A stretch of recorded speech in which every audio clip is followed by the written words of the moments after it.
You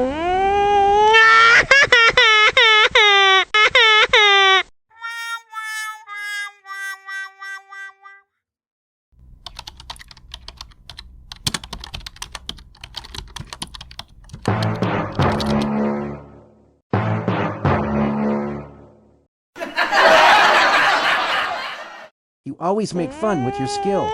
Too much dirty dress I never wore again. Oh my god.